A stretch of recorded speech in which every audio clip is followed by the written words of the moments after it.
श्री हरदास शुक्रवार प्रदोष व्रत कथा। धनिक पुत्र द्वारा शुक्रास्त में पत्नी को विदा कराने की कथा।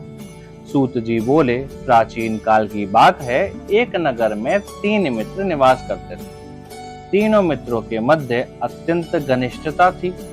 उन मित्रों में एक राजकुमार, दूसरा ब्राह्मण पुत्र तथा तीसरा एक धनिक का पुत्र था। राजकुमार एवं ब्राह्मण पुत्र का विवाह हो चुका था तथा धनिक पुत्र का विवाह तो हो गया था, किंतु गौना नहीं हुआ था। एक दिन तीनों मित्रों के मध्य स्त्रियों के विषय में चर्चा हो रही थी। ब्राह्मण पुत्र स्त्रियों की प्रशंसा करते हुए बोला, स्त्री ही भवन को घर बनाती है तथा स्त्रीहीन घर तो भूतों का निवास होता है। धनिक पुत्र को ब्राह्मण पुत्र के वचन उचित लगे तथा उसने तत्काल ही अपनी पत्नी को विदा कराकर लाने का निश्चय किया। उसने घर पहुंचकर माता पिता को अपना निर्णय बताया।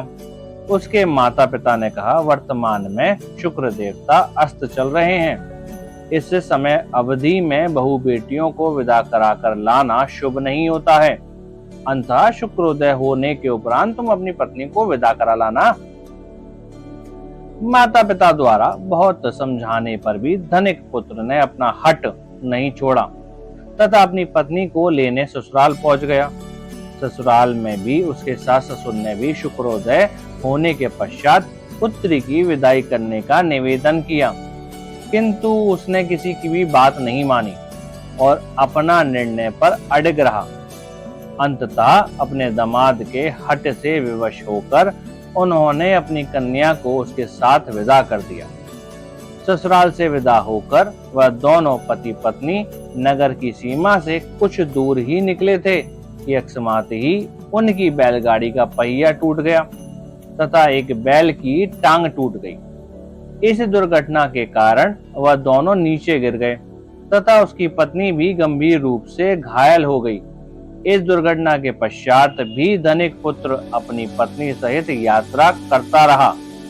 अभी कुछ और आगे बढ़ा ही था कि मार्ग में डाकुओं के एक दल ने उन्हें घेर कर उनका समस्त धन्य धान्य आदि लूट लिया।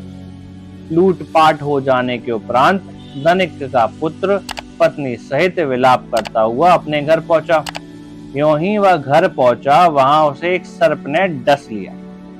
उसके पिता ने अपने पुत्र के उपचार हेतु श्रेष्ठ वैद्यों को बुलाया। वैद्यों ने उसके पुत्र की स्थिति एवं अवलोकन किया तथा बोले, आगामी 3 दिवस में उसकी मृत्यु हो जाएगी। उसी समय इस घटना की सूचना ब्राह्मण पुत्र को प्राप्त हुई। उसने धनिक से कहा, आप अपने लड़के को पत्नी सहित बहू के घर वापस भेज दीजिए तथा शुक्र प्रदोष व्रत का संकल्प लीजिए। ये सारी बाधाएं इसलिए उत्पन्न हुई हैं क्योंकि आपका पुत्र सुकास्त्र में अपनी पत्नी को विदा कराकर लाया है। यदि यह वहां पहुंच गया तो इसके प्राण बच जाएंगे।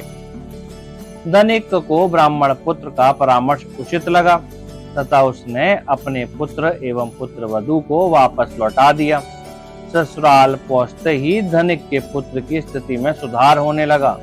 तदुपरांत भगवान शिव की कृपा से दोनों पति पत्नी ने शेष जीवन सुख एवं आनंद पूर्वक व्यतीत किया तथा अंत में उत्तम लोक को प्राप्त हुए।